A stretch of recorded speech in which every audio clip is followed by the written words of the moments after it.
బసవతారకం హాస్పిటల్లో క్యాన్సర్ రోగులకు మెరుగైన వైద్య సేవలు అందిస్తున్నారని ఏపీ సీఎం చంద్రబాబు అన్నారు. ప్రజాసేవకు కేర్ ఆఫ్ అడ్రస్ గా బాలకృష్ణ మారారని కొనియాడారు. ఎన్టీఆర్ ఆలోచనతో బసవతారకం ఆసుపత్రి నిర్మాణం జరిగిందన్నారు. తండ్రి నాటిన మొక్కను బాలకృష్ణ కల్పవృక్షాలా మార్చారని ప్రశంసించారు. బసవతారకం గారు మా కుటుంబానికి ఒక పెద్ద దిక్కు. ఎన్టీఆర్ సినిమాల్లో బిజీగా ఉండేవారు. ఆయనకి ఎప్పుడు కూడా టైం ఉండేది కాదు. అంత పెద్ద కుటుంబాన్ని ఎంతో విలువలతో క్రమశిక్షణతో పెంచారు. అలాంటి ఆవిడికి మీరు ఒకసారి చూస్తే క్యాన్సర్ రావడం చాలా బాధ కలిగింది మాకందరికీ. ఆగస్టు క్రైసిస్లో ఎన్టీ రామారావు గారు తిరిగి ముఖ్యమంత్రి నెలలోనే, ఒక నెల 2 నెలల్లోనే ఆమె చనిపోవడం చాలా బాధ కలిగింది. షాక్ నుంచి ఎన్టీఆర్ తట్టుకోవడానికి కూడా చాలా సమయం పట్టింది. ఎన్టీ రామారావు గారి విజన్ని మా అత్తమ్మ గారిని శాశ్వతంగా గుర్తుపెట్టుకునే విధంగా చేయాలనే సంకల్పంతో ఆనాడు ఇప్పటికి కూడా జ్ఞాపకం, కోడెళ్ల శివప్రసాదరావు గారు ఫస్ట్ మేనేజింగ్ ట్రస్టీగా ఉండి అన్ని బాధ్యతలు తీసుకొని ముందుకు పోయారు.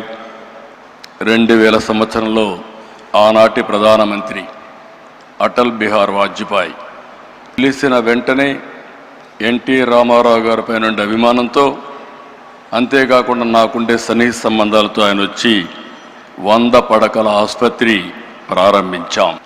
తండ్రి ఒక మొక్క నాటితే, ఒక ఆలోచన చేస్తే దాన్ని కొడుగ్గా బాధ్యత తీసుకొని బాలకృష్ణ గారు ఈరోజు ఒక మహాకల్పవృక్షంగా తయారు చేసిన ఘనత బాలకృష్ణ గారికి దక్కింది. అయితే ఈరోజు నిరంతరం తపనతో, దీక్షతో ఆసుపత్రిని క్యాన్సర్ బాధితుల పట్ల ఒక దేవాలయంగా మార్చారు. అయితే ఏ వ్యవస్థ అయినా ఒకసారి అనేక సమస్యలు కూడా ఉంటాయి. 20 సంవత్సరాల ప్రస్థానంలో ఎంతోమంది త్యాగంగా ముందుకొచ్చి పనిచేశారు. ఎన్నో విధంగా సేవలు చేశారు.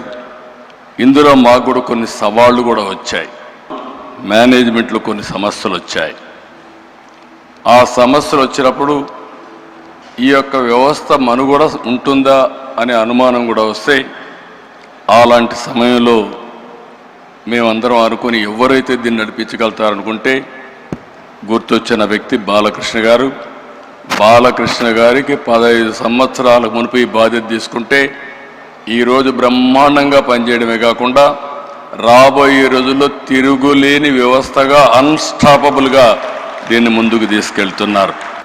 ఆయన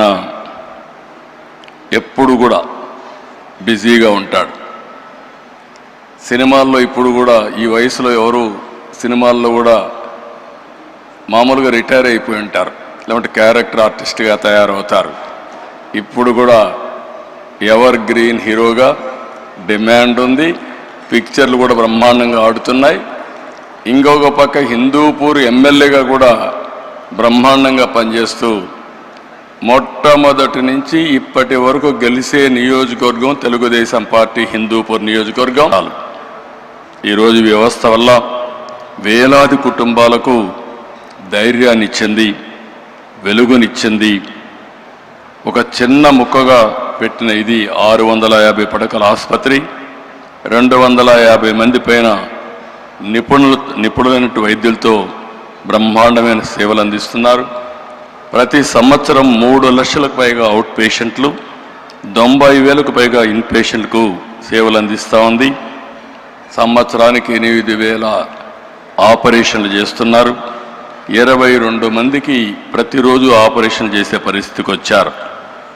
ఇది మనం చూస్తే ఈ ఆసుపత్రికి వచ్చే ప్రతి రోగి కేవలం ఒక పేషెంట్గా కాదు, అతను ఒక కుటుంబానికి ఆశ. ఆ ఆశను నిలబెట్టే సంస్థ బసవతారకం ఆసుపత్రి. పేద వర్గాలకు నిజమైన గుండె ధైర్యంగా నిలబడిన ఏకైక వ్యవస్థ బసవతారకం వ్యవస్థ.